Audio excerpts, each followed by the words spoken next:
What is going on, y'all? It is the Caveman back at it again with another video. I'm going to be talking about the Buffalo Bills today. I feel like I haven't talked about my Buffalo Bills in a very long time. But as I'm probably sure you're aware, training camp is beginning to really rev up. We're starting to get our first taste of football for what feels like ages now. And the season, in comparison to how we felt a few months ago, is right around the corner. And I think I speak for all of us when I say I am dying of excitement. I cannot wait for football to return, man. It's going to be the best time of year like it always is. But until then, we have training camp to get through, and there's a lot of training camp battles going on right now within the Buffalo Bills organization that I want to touch on today and give you my predictions for. Of course, I got my Mott's applesauce right by my side, but I got 4 camp battles that I am personally going to try and predict for you today, give you my thoughts about, and of course, I want you to leave your thoughts on these camp battles down in the comment section below. Let's not waste any more time and get right into it. The first positional camp battle that I want to touch on is the running back position. We have 5 running backs on our roster currently, obviously Taiwan Jones being the 5th. He's just a special teamer for the most part, though. That leaves us with 4 other guys, being Devin Singletary, Zach Moss, and 2 new faces in James Cook from Georgia that we just drafted in the 2022 NFL Draft, as well as Duke Johnson, who we just signed from, I believe, Miami. So how are things going to shake out for these 4 guys going into the season? Well, let's start with the obvious lock, and that's Devin Singletary. He's not going anywhere. I really don't think his role is going to be changing in comparison to last year. The other obvious lock is James Cook. We just drafted him. Where could he possibly be going? We have a hole in this offense that we needed to fill, and that's where James Cook is going to be coming in. So that brings us to like the 3rd or 4th, if you include Taiwan Jones, running back spot, and it's going to come down to Duke Johnson or Zach Moss. So picking between the two, I think Duke Johnson does end up winning that final running back spot over Zach Moss. To make the Buffalo Bills roster at this point in time, you need to provide one of 2 things: versatility or a premium value, and Zach Moss unfortunately does not provide either of those. And even while considering the strong points of Zach Moss's game, I think those are strengths that Devin Singletary could also play off of and serve just as well. And with Moss not really providing any type of upside in the receiving game, what is there left for Moss to offer us? So with that being said, I think he loses that final camp battle to Duke Johnson. Just to mention another key point to bolster my opinion, back when J.D. McKissic was originally supposed to sign with the Buffalo Bills and then he backed out, we eventually went and signed Duke Johnson like a week later. So that was around later March, and I thought that Duke Johnson was going to be that J.D. McKissic replacement, but then Brandon Beane comes out after the fact of drafting James Cook, and he says that James Cook is going to be the J.D. McKissic replacement. He's going to kind of fill that role that they were looking for.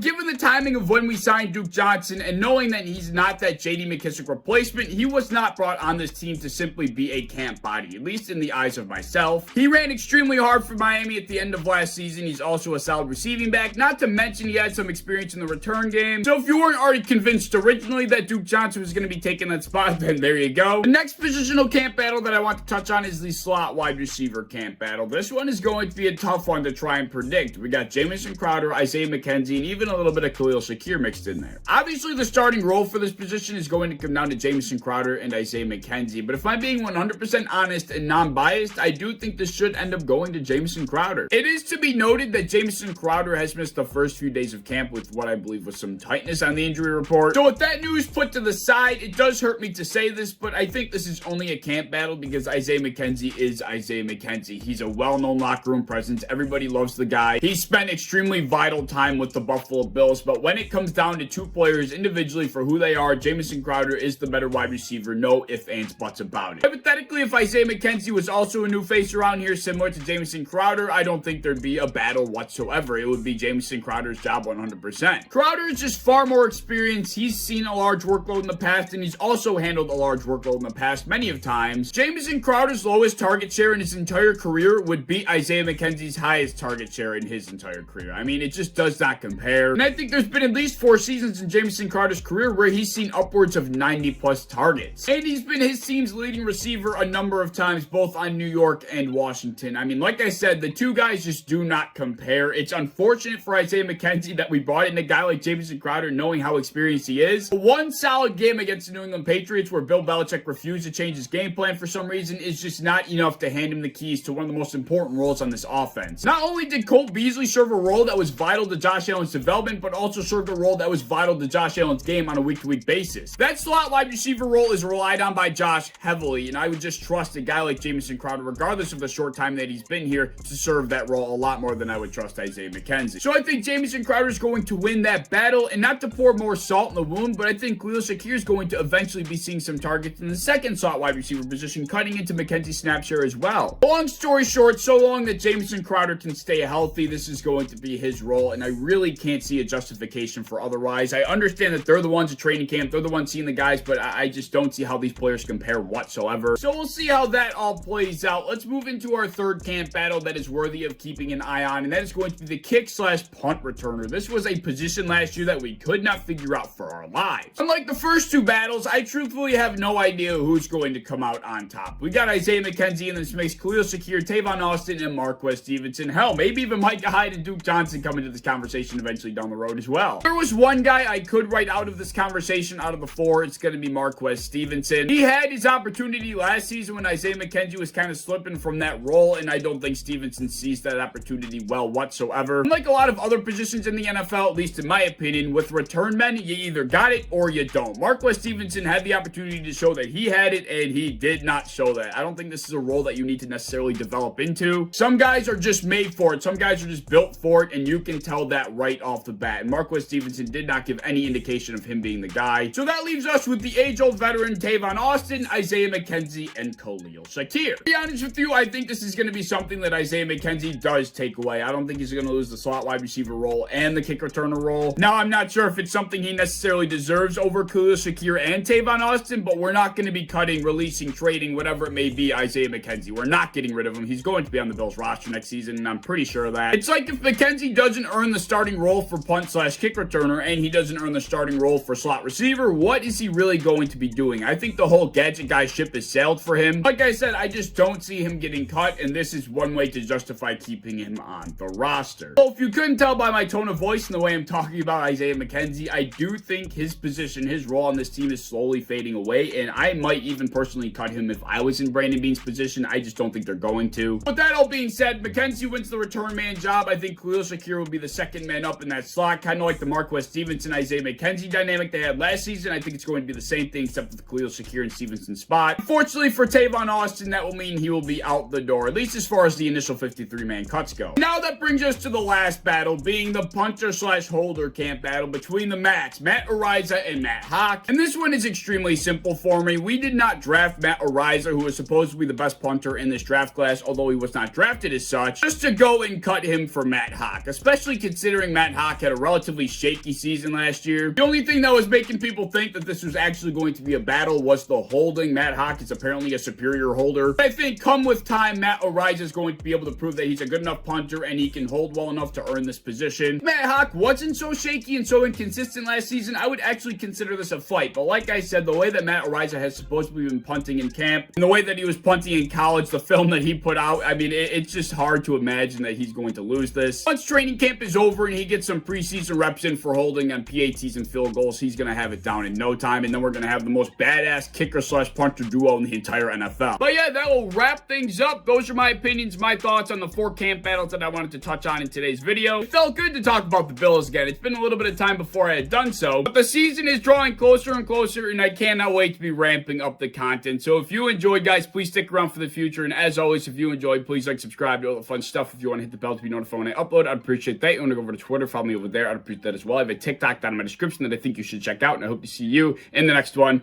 Peace.